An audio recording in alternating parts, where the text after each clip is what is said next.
मांग किया है चंपाई बाबू से कि जिस तरह से हेमंत सोरेन जी 2020 में मुख्यमंत्री बने तो पिछली सरकार के वित्तीय कार्यकलापों के बारे में उन्होंने एक श्वेत पत्र प्रकाशित किया था।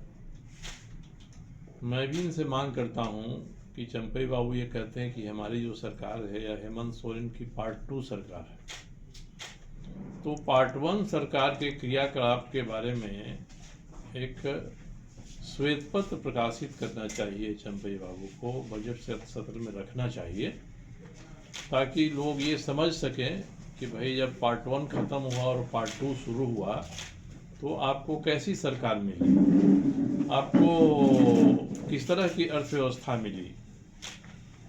ये जानकारी लोगों को होगी तभी आपके पार्ट 2 का असेसमेंट हो पाएगा। पहली बार तो बजट सत्र बहुत छोटा बनाकर निराश किया इन्होंने बुलाकर। जब ऐसी स्थिति होती है कि नई सरकार बन गई, बजट के लिए पूरी तरह तैयार नहीं है, तो विधानसभा से बजट की मांग पर लेखानुदान ले लिया जाता है। एक लेखानुदान पेश किया जाता है कि हमको 3 महीने का खर्च चलाने के लिए विधानसभा स्वीकृति दे दे कि इतना हम पैसा खर्च करेंगे, और जून के महीने में पूरा बजट विस्तार से पेश कर देते। तो इन्होंने लेखानुदान लिया नहीं, पूरा बजट भी कह रहे कि हम पेश करेंगे, और पूरे बजट में कोई ओर छोर नहीं है। अखबारों ने भी छापा है और मुझे भी जानकारी मिली है कि 55 से 60% के बीच में अभी तक जो विकास के खर्च हैं वो खर्च हुए हैं। अब 1 महीना बच गया है बजट सत्र का, तो 1 महीने में आप कितना खर्च करेंगे?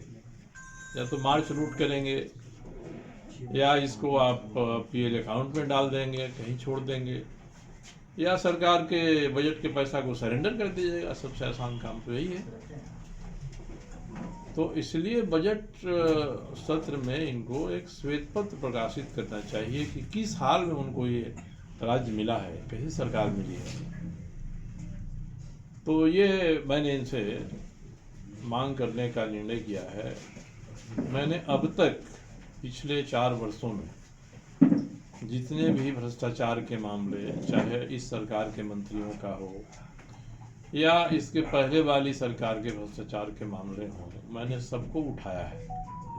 किसी का भी संतोषजनक उत्तर अब तक सरकार ने 4 साल में नहीं दिया है। बजट सत्र बड़ा रहता तो विस्तार से मैं उन मांगों को हर दिन जब बजट पेश होता किसी विभाग का, उसकी मांग पर उठाता मैं। तो इस अवसर से वंचित रहेगा आदमी। खुद हमारे विधानसभा के अध्यक्ष ने निर्देश दिया है कि मैंने जो मामले उठाए हैं स्वास्थ्य विभाग के या दूसरे विभागों के भ्रष्टाचार के, उन पर सरकार जवाब दे। सरकार ने कोई जवाब नहीं दिया है।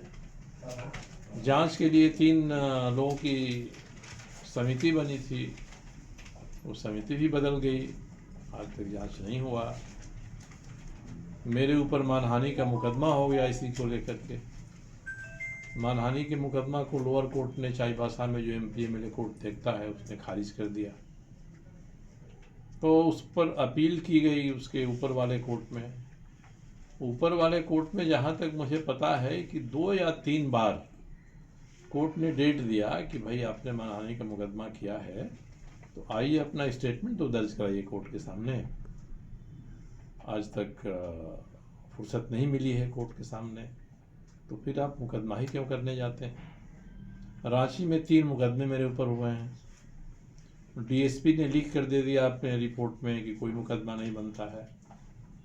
उसके बाद से स्वास्थ्य विभाग के जो कर्मचारी हैं, 7 कर्मचारियों का मोबाइल लेकर सीज करके डोरांडा थाना ने रख लिया है कि हम विस्तृत जांच करेंगे।